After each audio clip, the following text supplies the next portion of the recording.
Kan Mané parcourt les rues et rentre dans un club de jeu en prononçant ces phrases.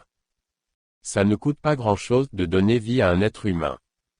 Des ovules, du sperme et une dose suffisante du désir. Et voilà, bienvenue sur Terre. Les dés sont jetés, vous n'avez plus qu'à vivre votre destin. Un lieu de naissance, un père dépourvu d'affection, une mère indifférente, un prof d'école primaire tyrannique, la misère, des amis soudainement riches qui s'avèrent inutiles, des amants infidèles, des emplois épouvantables, une économie médiocre, des gens qui s'entretuent, la guerre partout, la mort, la fin du monde qui approche, ça c'est le destin qui vous a été servi. Égalité, justice, espoir, ce sont juste les mots dans le dictionnaire, rien de plus. Vous pensez que c'est une question de chance ou de hasard. Je sais. Puis il se fait interpeller par un homme qui lui demande ce qu'il regarde en le bousculant. Kan Mané l'ignore, et prend son verre de bière. L'homme lui demande de répondre. Kan Mané lui dit qu'il ne lui a rien fait et il lui demande de s'excuser. L'homme lui demande qui est-il pour lui parler ainsi. Puis il lui dit que, celui à qui il demande pardon, n'est pas encore né. Kan Mané pense à voix haute en disant, qui suis-je, un sprinter ou un champion de boxe? Il nous demande qui est-il selon nous. Puis il se met à rire, il continue en disant suis-je peut-être esclave du destin qu'on m'a servi, ou auteur de ma propre histoire.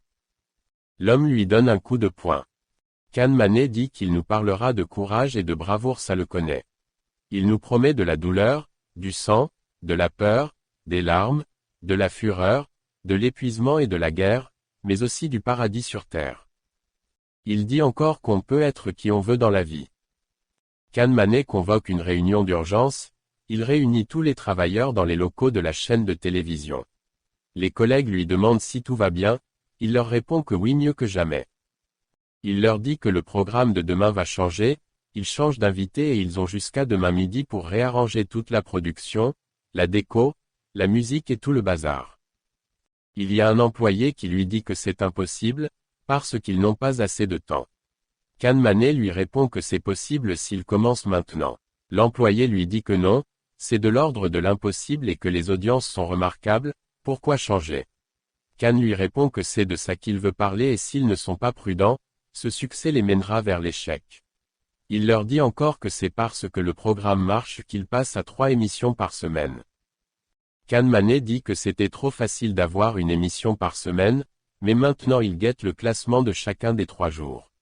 Ces hyènes veulent leur voir échouer, qu'ils se cassent la figure et c'est pour ça qu'ils doivent tout faire pour être toujours meilleurs. Kan Mané présente son émission en commençant par dire qu'on peut choisir qui on veut être dans la vie ou du moins qui on ne veut pas être. Kan Mané présente son invité, cette dernière est issue d'une famille brisée. Elle a commencé son premier job à l'âge de 16 ans en boîte de nuit. Elle a souffert, elle a été abandonnée, malmenée par la vie, mais elle n'a pas cédé. Elle n'a rien à se reprocher parce qu'on ne choisit pas sa famille. Kan Mané dit à son invité, qu'elle s'est choisie, elle a créé une nouvelle vie, sa propre famille et doit savoir qu'elle est aimée par les millions de personnes qui leur regardent. Cette dernière fond en larmes. Kan Mané lui dit bravo, qu'elle est un exemple, une héroïne. Kan Mané rentre chez lui accompagné de Zé, cette dernière lui dit qu'elle était très touchée par les sujets abordés avec détermination dans son émission. Kan Mané lui demande où est-ce qu'elle a été touchée, Zé lui répond dans son cœur puis ils s'embrassent. Le lendemain matin Kan Mané consulte sa messagerie, son assistant lui informe qu'ils ont battu leur record d'audience et que l'assistante sadique lui transmet ses félicitations. Il lui dit qu'il a préparé les cours, et qu'il a réunion à 17h avec la chaîne ainsi qu'une soirée gala à 20h. Kan Mané est surpris de voir Zé chez lui, il lui dit qu'il pensait qu'elle était partie. Cette dernière lui répond non, elle voulait passer plus de temps avec lui. Zé lui parle du carton d'audience, elle lui dit que l'émission a bouleversé beaucoup de monde et a changé la vie de beaucoup de personnes. Zé lui demande qui sera sa prochaine invitée, elle lui promet de ne pas le dire. Kan Mané lui dit que son chauffeur Ali l'attend dehors et qu'elle doit rentrer. Zé s'en va. Kan Mané rejoint son assistant, ce dernier lui informe qu'ils ont une visite à faire avec l'agent immobilier. Kan Mané lui dit que ça fait un mois qu'il était censé lui trouver une maison. Il lui dit qu'il doit déménager aujourd'hui. Kan Mané et son assistant rejoignent l'agent immobilier sur les lieux de la visite, Il demande à son assistant s'il connaît la définition de propriété privée. Kan Manet lui dit que ça voulait dire à l'abri des regards. L'agent immobilier lui dit de ne pas s'inquiéter pour les voisins, ils sont très discrets. Il lui dit aussi que toute sa famille l'aime. L'assistant dit à Kan Manet que, sur les 30 maisons visitées, c'est celle-là qui se rapprochait plus de ses critères. Il lui demande de la visiter quand même. Kan Manet commence la visite avec son assistant, il regarde la baie vitrée et lui fait savoir que si les journalistes voulaient une autre vue pour le regarder ils en ont une. L'assistant lui demande de fermer les rideaux. Kan Manet lui dit qu'il a une très belle conception de la vie privée. Les architectes ne s'embêtent pas tant qu'il y a les rideaux. L'assistant de Kan Manet reçoit un appel, Kan continue la visite seul. Il ouvre les rideaux, il aperçoit une jeune femme dans le jardin en train de faire du sport. Kan Manet sort de la maison, et va se cacher derrière un arbre pour regarder la jeune femme. La jeune femme termine son sport, et rentre dans sa maison. Kan Manet rentre dans la maison et va regarder la jeune femme à travers la fenêtre. La jeune femme est rejointe par son mari, ils s'embrassent. L'assistant de Kan lui dit que cours va commencer dans une demi-heure. Kan Manet sort de la maison énervé, l'agent immobilier lui dit que s'il ne voulait pas la louer, il y a la maison d'à côté qui est à vendre. Kan Manet lui demande si c'est bien la maison de la jeune femme en la pointant du doigt. L'agent lui dit oui. Ce dernier appelle le propriétaire, il décroche après plusieurs essais.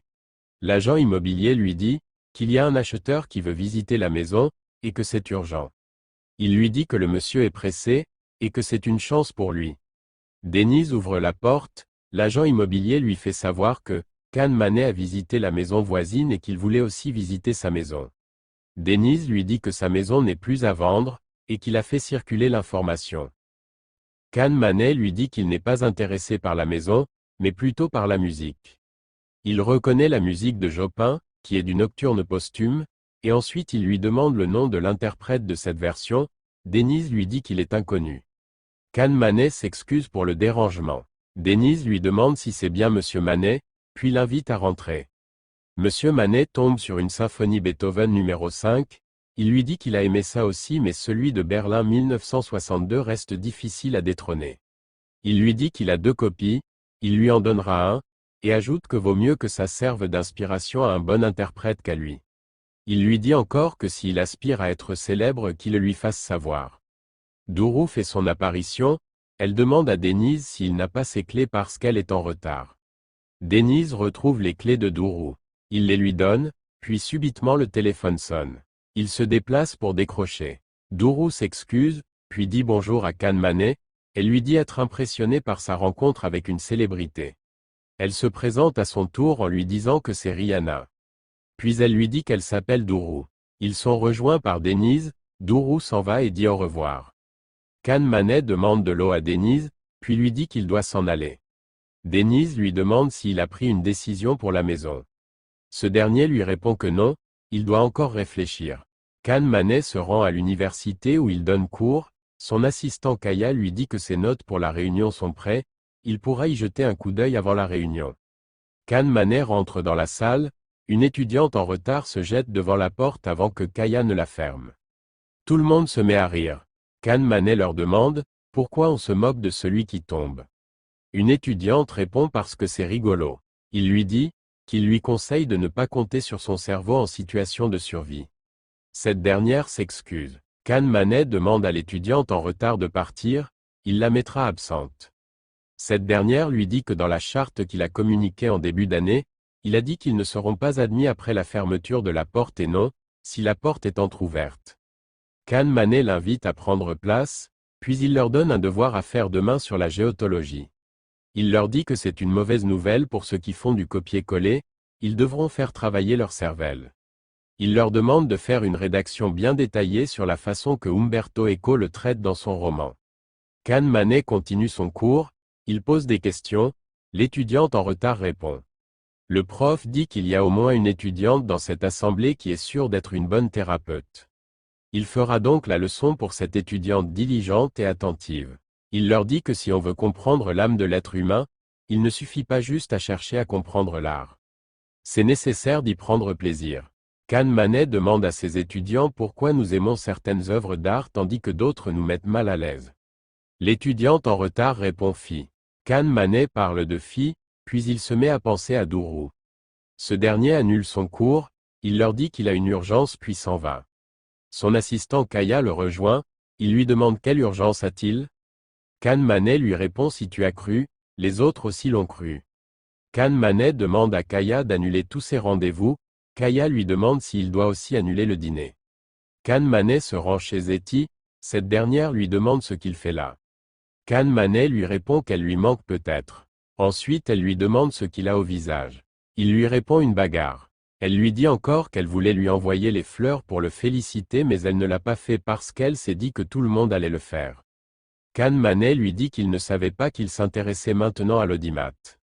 Elle lui répond que c'est de sa faute, elle lui dit qu'elle ne sait pas ce qu'un thérapeute comme lui a fini par s'égarer sur les plateaux télévision.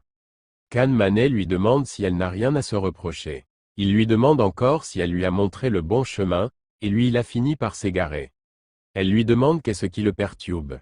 Kan Manet lui répond que c'est une femme et il pense à elle. Il lui dit qu'il a lâché ses étudiants en plein cours, elle le hante. Eti lui demande ça fait combien de temps qu'il pense à elle. Kan Manet lui répond depuis 3h17. Eti lui dit qu'il sait comment y remédier. Il suffit de s'éloigner d'elle et ne plus la revoir. Il lui répond qu'il a passé ce test et c'est terminé. Il lui dit encore qu'il n'est plus comme avant et que ça fait 21 ans qu'il n'est plus cet homme-là, il peut gérer son esprit. Eti lui dit de ne pas prendre de risques et elle ne veut plus revivre la même chose. Kan Manet lui dit de ne pas s'inquiéter et de lui faire confiance. Il lui demande si elle n'a pas confiance en elle. Kan Manet lui demande si elle pense pas qu'il va mieux maintenant. Il lui dit qu'elle devrait se battre pour l'aider. Eti lui répond que c'est une guerre perdue d'avance. Eti lui dit que la vie qu'il mène, il a tout donné pour l'avoir, il a traversé les épreuves pour être celui qu'il est aujourd'hui. Elle lui demande de ne pas la gâcher et qu'il devrait s'éloigner de la fille. Elle lui demande de vivre et de savourer le goût de la victoire. Il s'allonge sur elle. Kan Manet s'en va, et appelle Kaya pour lui dire qu'il sera bien au dîner. Ali son chauffeur lui demande s'il a pris décision pour la maison. Ali lui dit qu'il a lu une de ses publications sur l'expérimentation de la vie, même s'il y a de la douleur au bout du chemin, c'est mieux que de ne pas l'expérimenter. Il aperçoit une fille avec sa guitare, il demande à son chauffeur de s'arrêter. Il se met à la suivre. Puis se retrouve au conservatoire d'Istanbul. Il se fait inviter à prendre place. Denise rentre dans la pièce ensuite il est rejoint par Dourou. Il parle des répétitions. Kan Manet les observe. Dourou veut changer son costume, elle dit à Denise qu'elle est le personnage principal, qu'elle doit se démarquer des autres. Denise lui répond, qu'ils en ont déjà parlé et qu'elle n'a pas besoin de se démarquer, parce qu'il n'y a pas d'hiérarchie. Il lui dit les costumes sont pareils pour tout le monde. Denise dit à Dourou que c'est elle la plus belle, qu'elle se démarque déjà par sa beauté. Dourou s'en va, elle balance son sac puis se joint au groupe pour les répétitions. Denise leur fait un briefing avant les répétitions. Kan Manet prend le foulard de Dourou dans son sac. Il se rend au dîner. 2 journalistes parlent de lui, Aileen le salue. Kan Manet demande à Kaya qui c'est, Kaya lui dit que c'est Aileen la journaliste avec qui il a une interview demain. Aileen est contente d'avoir croisé Kan Manet avant l'interview. Özge se moque d'elle en lui disant qu'elles ne sont pas là par hasard, elle a même acheté les nouvelles chaussures pour sa rencontre avec Kan Manet. Kan Manet s'en va, Aileen et Özge essaient de le rattraper. Aileen se présente, elle lui demande s'il est prêt pour demain. Ce dernier lui répond oui, et il espère que les questions ne seront pas trop clichés. Aileen dit à Özge qu'elles doivent aller préparer les questions. Özge demande à Aileen de creuser un peu plus, elle pourrait surprendre Kan Manet. Elle lui dit qu'il a des trucs à cacher. Aileen demande à Özge d'arrêter. Özge lui dit qu'elle a un témoin. Elle le lui prouvera, mais elle doit d'abord rassembler toutes les preuves et qu'elle espère que Aileen autorisera la publication. Aileen lui dit que peu importe ce qu'elle a contre Kan Manet, elle ne lui autorisera pas la publication. Aileen se tord la cheville